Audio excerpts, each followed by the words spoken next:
Well, the book questions these rigid delineations that we make between war and peace, and asks a simple question, which is, when we intervene in places like Bosnia or Kosovo after the end of armed conflict, are we necessarily in a situation of post-conflict?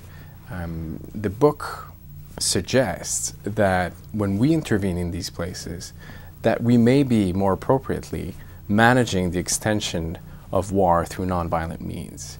Clausewitz famously noted that politics was a continuation of war by other means. The book essentially argues that in places like Bosnia or Kosovo, that politics is the continuation of war by other means after the end of armed conflict.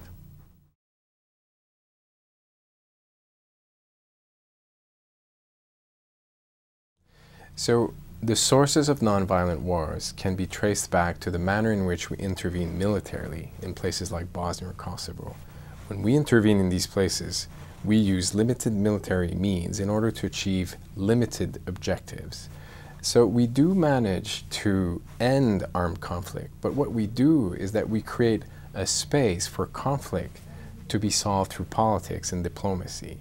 So this is the source of what the book calls the nonviolent wars.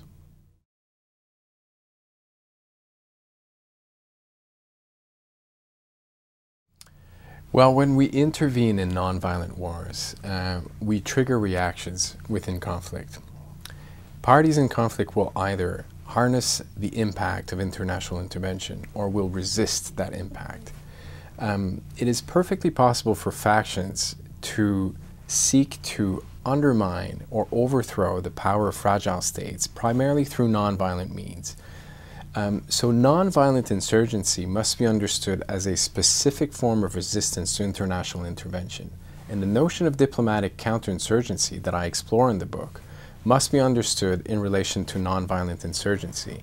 It is the way by which international interveners seek to counter nonviolent insurgency through diplomacy.